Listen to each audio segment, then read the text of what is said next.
자, 뭘 보실 거냐면 그 교재의 작은 책입니다. 57페이지 보셔요.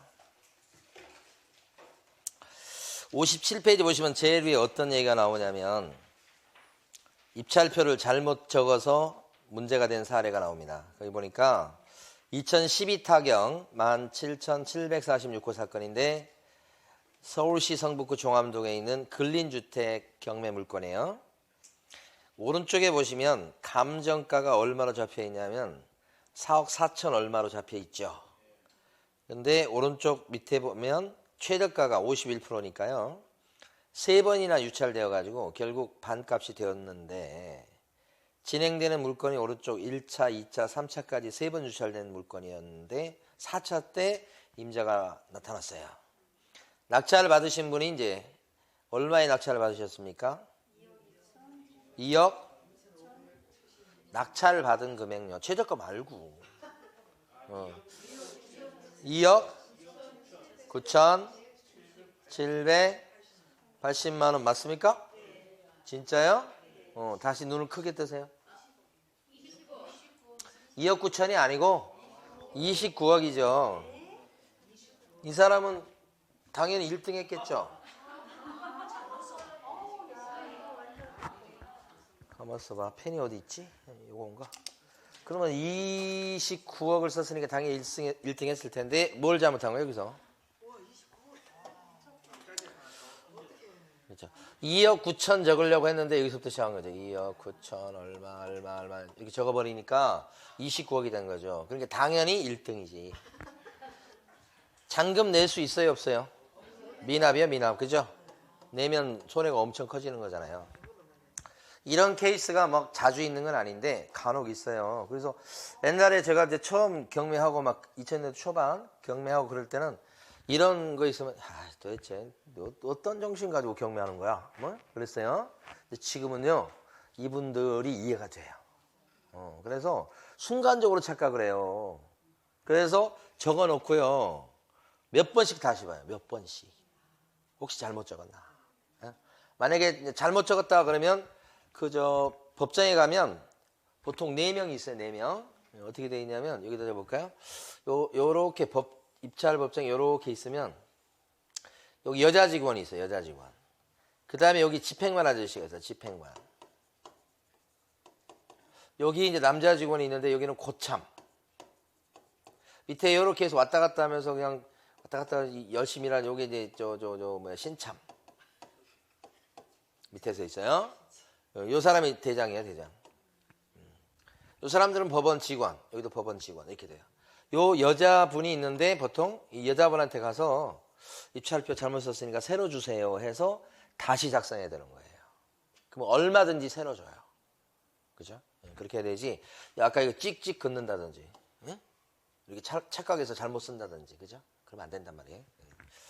밑에 보시면 2014 타경 26,472호 사건이 나오고요. 거기도 보니까 부천시 원미동에 있는 근린시설입니다. 상가주택 정도로 생각하시면 돼요. 그런데 밑에 입찰 진행 내용 보시면 감정가는 16억 7,700 얼마 이렇게 나오죠. 근데 지금 보니까 한 번, 두 번, 세 번, 2번 정도 유찰되고서 3차 때 낙찰이 됐어요. 낙찰이 얼마에 낙찰됐습니까? 또 11억 7,500만 원 하지 마시고요. 얼마에 낙찰됐습니까? 140억이죠. 19명 들어왔죠. 미납됐죠. 이 사람은 보증금 날리는 거예요. 그래서 이 사람도 마찬가지입니다. 동그라미 하나 더 친 거예요. 취하되기를 기다려야지. 취하되면 다시 찾아올 수 있으니까. 그죠? 이렇게 하면은 아까 보증금이 10% 넘으면 보증금이 미달돼 가지고 그게 무효가 안 됩니까? 보증금은 제대로 넣고 썼다는 전제 하에서 여기가 잘못된 거죠. 여기가. 자, 그 다음에 다음 페이지 한번 가봐서 이제는 뭐 놀리지도 않네요. 아까 놀리더니. 자, 58페이지 가보시면 58페이지 2018 타경 53,587호 사건. 거기 임야입니다. 명일동, 강동구 명일동인데 임야가 있네요. 기가 막히네요. 명일동에 임야가 있어? 산이 있어? 가끔 그런 게 있어요. 밑에 보면 입찰 진행 내용에서요. 최초 감정가가 얼마냐면 얼마로 보여요? 58페이지입니다. 58페이지. 최초 감정가 얼마게요? 27억 8,800 얼마 이게 나오죠? 근데 밑으로 쭉 가서 유찰 엄청 낸 거거든요. 됐다가 6차 때 어떻게 됐냐면 낙찰됐는데 낙찰이 얼마에 됐나요? 9억 얼마가 아니잖아요 지금. 그죠? 응? 92억 얼마를 높게 쓴 거잖아요. 그래서 미납됐죠? 이렇게 됐어요. 이 사람은 얼마를 날려먹을게요? 응? 얼마를 날려먹은 거야? 9,130만 원 날려먹은 거죠? 최대가가 9억 1,300이니까 10%인 9,130 얼마겠죠? 오케이, 그렇게 맞아요. 9천 얼마면 1억이요, 1억. 1억 돈 모으려면 얼마나 걸려요? 근데 날려먹을 때는 금방 날려먹죠.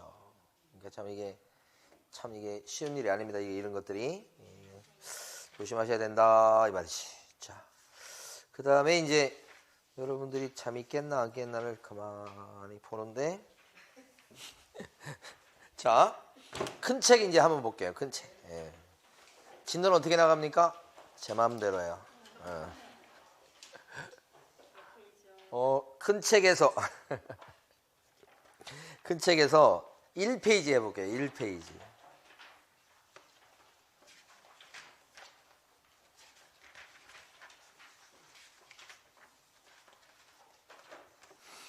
음, 1페이지 보면 이게 이제 2016 타경 8185 사건이고요.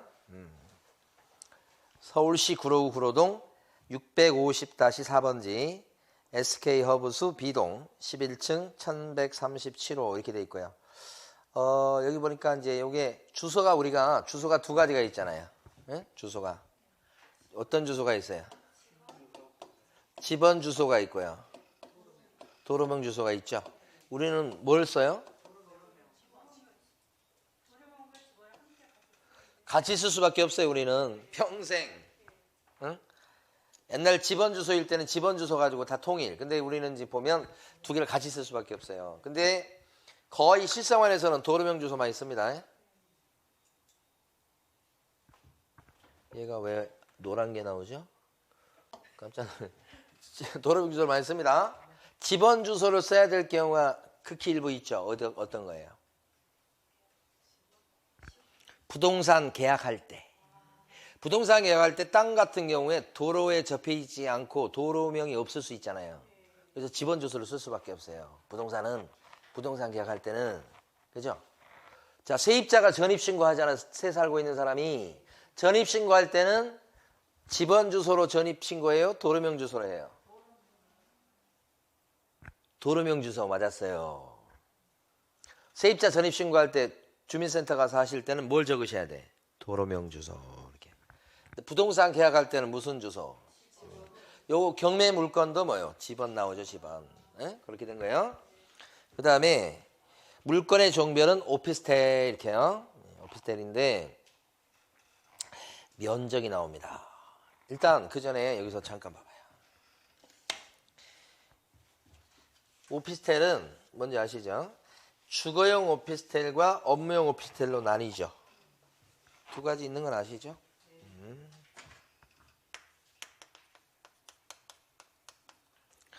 주거용이 있고 업무용이 있고 둘 중에 어떤 게 맞나요? 현실적으로?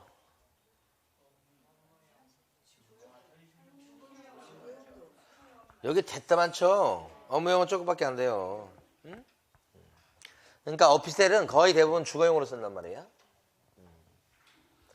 자, 이것도 주거용 오피스텔이야. 그죠? 근데 면적을 보니까 전용 면적이 59.12제곱미터니까 평으로 치면 17.9평이죠. 참고로 여기서 이런 아파트나 오피스텔은 전용 면적을 얘기해요. 그러니까 59.12제곱미터라고 돼 있죠. 옆에 평으로 돼 있죠. 이 평 바꿀 때는 59.12에다가 곱하기 0.3 하시면 돼요. 0.3 하시면 3, 6, 18, 18평 이렇게 되는 거지. 이렇게 바꾸는 거예요. 자, 18평 정도 되고, 그 다음에 대지 지분이 조그맣죠. 5.5평. 자, 토지 건물 일괄 매각은 이제 이해가 되시죠? 자, 그 다음에 오른쪽 가면 소유자는 김땡땡씨, 땡땡씨 이렇게 나와 있어요. 그 다음에 이제 채권자가 냉동, 냉장, 수역 이렇게 되죠. 예. 거기서 대출해 준 것 같아요. 그 다음에 감정가는 2억 4,600 오른쪽 나와 있고, 그 다음에 최저가는 20% 떨어져서 1억 9천 680만 원 이렇게 됐죠. 보증금은 10% 걸고 들어와야 되고, 그죠?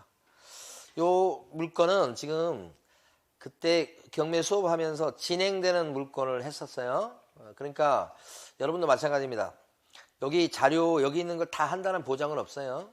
그러니까 하는 것도 있고 안 하는 것도 있고 그런데 그때 상황에서 볼 거예요. 근데 꼭 보면 이제 우리 진행할 때 진행되는 물건을 꼭 볼 거예요.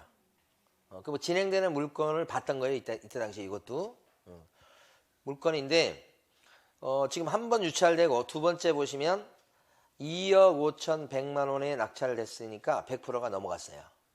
7명이 들어갔는데 100%가 넘었죠. 이때 이제 우리 수강생분도 참여했는데 떨어졌죠. 왜냐면 이제 이성적으로 참여하다 보니까 1등은 못 됐어요.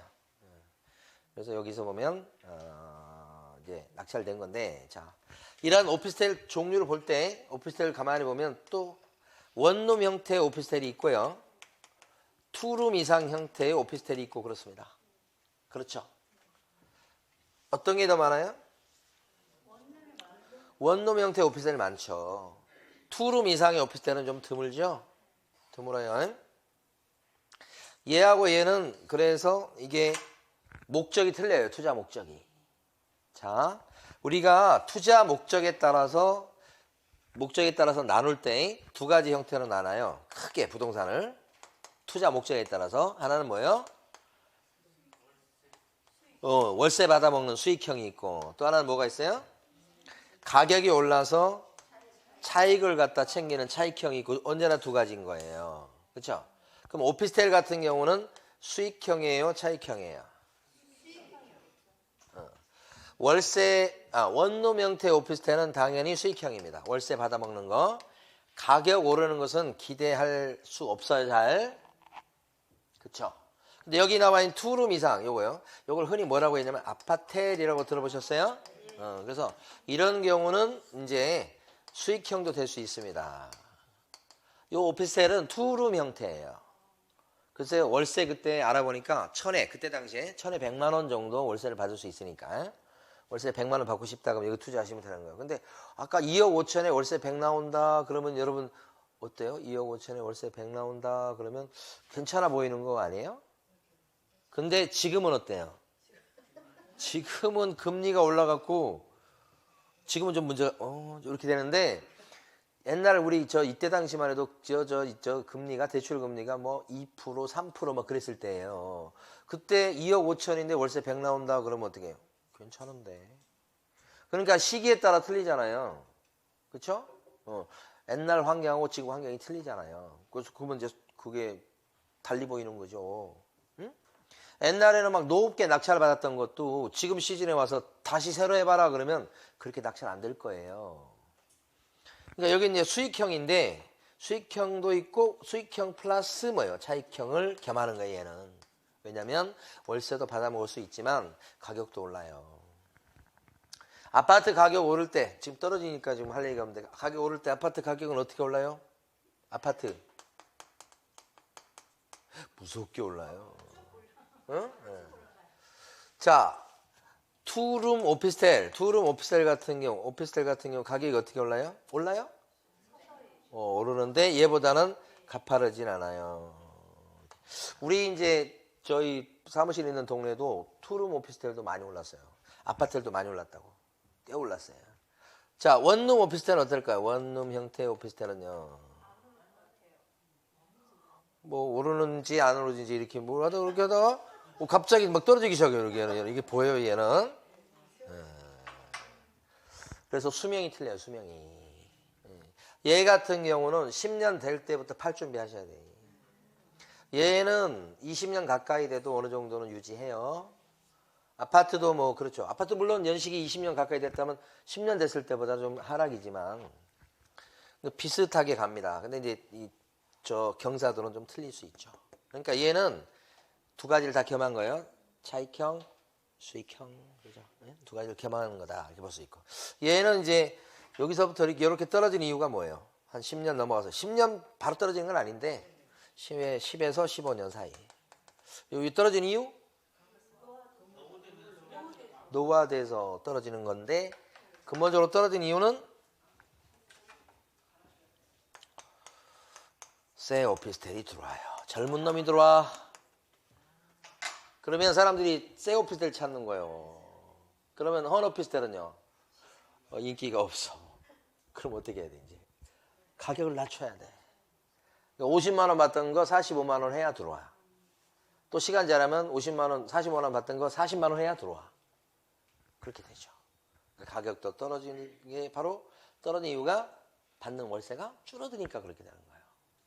그러니까 투자를 하실 때 어떤 걸 투자하는 게 좋아요? 어쨌든 지금 하락기긴 해도 그래서 사람들이 아파트 그렇게 하는 거예요.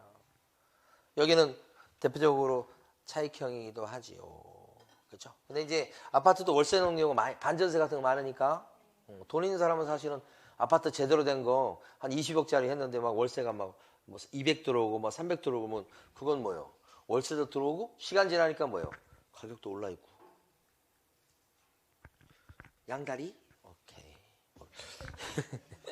자, 그다음에 이렇게 했고 이제 이렇게 되면 이 오피스텔 같은 경우에 어떻게 해 보시냐면 이걸 갖다가 볼 때 물건 분석을 좀 해보고 그다음에 권리 분석하고 이렇게 두 가지 해보자고요. 자, 물건 분석은 조금 좀 한 상태입니다. 벌써 이렇게 하면서. 자, 어디 보시냐면 이렇게 했는데 저기 밑에 물건 현황이라고 한 게 나와요. 1페이지에 물건 현황이라고 해서 두 번째 박스 정도 되죠. 자, 15층 중에서 몇 층에 자리하고 있어요? 11층. 층 괜찮습니까? 오피스텔인데? 괜찮죠. 근데 오피스텔에서 층하고 아파트의 층하고 비교하면 오피스텔에서 층은 그렇게 큰 의미가 있는 건 아니고 아파트는요 가격 차가 꽤 나오죠. 그래서 오피스텔은 이 층이 그렇게 큰 요소는 아니다. 그죠? 오피스텔 입지에서 안 좋은 게 어떤 게 입지가 안 좋은 것 같아요? 두 개를 비교해 볼게요. 오피스텔인데 2층에 있어 오피스텔이. 근데 이렇게 엘리베이터 내려가지고 저 구석지에 있어. 그거 하고 2층에 있는 거예요. 11층에 있어. 근데 11층에 엘리베이터 내려 이렇게 나오자마자 바로 앞에 있어. 자, 2층에 있는 오피스텔하고 저 11층에 있는 바로 앞에 있는 거하고 어떤 게 좋아 보여요? 11층 바로 앞에 있는 거? 그 핸디캡이 있어요. 바로 앞에 있으면. 왜요? 시끄러울 뿐만 아니라 내린 사람들이 다 한 번씩 보고 가잖아. 이거 지금. 그럼 구하러 왔을 때 싫어해요. 싫어한다고 그건. 차라리 2층인데 저 구석지에 있는 게 나아. 그리고 2층은 좀 낮긴 한데 앞에 막는 게 없다고 쳐요. 근데 11층은 내려와가지고 구석지에 있긴 해. 들어가 보니까 앞에가 주차 타워가 있어 이렇게. 앞부분이. 그래서 한 3분의 2 정도는 주차 타워 때문에 가리고 있어. 요걸 얻고 싶으세요? 2층에 낮긴 하지만 앞에 아무것도 없는 게 좋아요. 2층은 낫지. 그러니까 오피스텔에서 안 좋은 게 뭐냐면 이렇게 앞이 막혀 있는 게 안 좋은 거예요. 그러면 사람들이 새를 얻으러 왔다가 물론 뭐 이런 비 뜨는 것도 그러지만 답답해가지고 딴 데 가요. 딴 데. 그러니까 그런 것도 있고. 아래층에 있으면 위에서 내려다 보인다고. 뭐 그런 것도 있죠. 뭐 완벽한 게 세상에 어디가 있겠어요. 그러니까 지금 다른 거 없다는 전제하에서 아까 앞에 막혀 있는 거 하고 그러면 막혀 있는 거 얻으시겠네? 뭐 위에니까 볼 데가 없다 이렇게 해가지고 아니 그러니까 이 층이 크게 영향은 없는데 싫어하는 대표적인 게 뭐가 있냐면 층이 낮다고 싫어하는 게 아니고요. 시끄럽다, 앞이 막혔다 그것 갖고 싫어한다고요. 그 말씀 드리려고 이렇게 한 거죠. 너무 저를 미워하지 마세요. 자, 그 다음에 사용 승인 받는, 아까 말씀드렸죠. 2005년도면 지금 연식으로 봤을 때 진행된 기점으로 봤을 때 10년 좀 넘었죠. 그런데 이게 투룸형 오피스텔은 연식이 10년 됐다고 해서 아이고 못 쓰겠다 이게 아니고요. 괜찮아요. 왜냐하면 투룸형 오피스텔 아파트는 희소성이 있어요. 많지가 않아요. 그러니까 투자하시려면 여러분들은 투룸 아파트를 투자하는 게 나아요? 원룸을 투자하는 게 나아요? 투룸이 훨씬 나은 거예요. 투자할 때. 응? 이제 연식은 한 10년 됐어요. 그래도 괜찮아요. 그 다음에 오피스텔이고 옆에 보면 감정가가 1억 7,220만 원인데 건물 감정가 얘기하는 거예요. 땅에 대한 대지 지분에 대한 감정가는 얼마예요? 7,380만 원. 그러니까 보통 신축은 건물의 그 값어치를 더 많이 쳐주는 경향이 있겠죠. 아무래도 얼마 안 됐기 때문에. 근데 시간 지나면 어떻게 돼요? 자연스럽게 가만히 보면 아이고 그 뭐 땅값밖에 안 남았네. 건물 가격은 뭐 20년 되니까 쳐주지도 않네. 그런 거 들어보셨죠? 그런 현상이 일어난다. 그 다음에 옆에 보면 도시가스 보일러 이런 거고요. 현황 위치를 한번 보려고 해요. 거의 글로 된 걸 보면 잘 와닿지는 않지만 그래도 열심히 읽어볼게요. 9일 중학교 넣었네. 북서측 인근에 아이고 무슨 말인가. 하여간 주변에 중학교 있대요. 주변은 아파트 단지에 각종 근린생활시설. 근린생활시설은 상가 점포 얘기예요. 그 다음에 각급 학교 또 있는 모양이에요. 등이 형성된 준공업지역이다. 그랬습니다. 준공업지역이라고 하는 것은 공장지대다 이런 의미이긴 해요. 근데 여기가 영등포죠. 아닌가? 아닌가? 구로구래. 구로 옛날에는 저희 어렸을 때는 구로 공단 그랬었는데 지금은 구로 디지털 단지 그러죠. 그러니까 옛날에 공장이 많은 지역이에요 여기가. 그래서 그 땅 밑에 있는 땅덩어리가 공장 지을 수 있는 그런 땅덩어리죠. 준공업지역. 공업지역 뭐 그 다음에 중공업지역 그런 거예요. 공장 지을 수 있는 그런 땅덩어리다. 근데 거기다 지금 뭘 지어놨어요 지금? 오피스텔이죠. 이렇게 된 게 그 전에 여기 진짜 공장이 있었던 거예요. 이제 많이 옮겼어요. 옮기고 그 땅에다가 뭐요? 아파트나 오피스텔 지을 수 있게끔 허용을 한 겁니다 지금. 그래서 지어놓은 거다 그 뜻이. 이제 변화가 된 거죠. 그 다음에 그 밑에 줄 본건까지 차량 출입이 자유롭고 인근에 버스 정류장과 지하철 1호선 9일역이 있는 등 제반 교통사정은 보통이다 그랬어요. 교통사정이 보통이다 그러면 뭐예요? 뭐 별로다 이런 뜻으로 생각하시면 안 돼요. 이 감정평가서에서 보통이다 그러면 좋다 이런 뜻이에요. 응? 근데 감정평가서에서 양호하다 그러면 어떻게 해석해야 돼요? 끝내준다 이렇게 해석해야 되고 예, 감정평가사가 조금 뭐예요? 겸손해요. 보통이다 그러면 좋은 거예요. 근데 이제 안 좋다 그러면 진짜 안 좋은 거예요.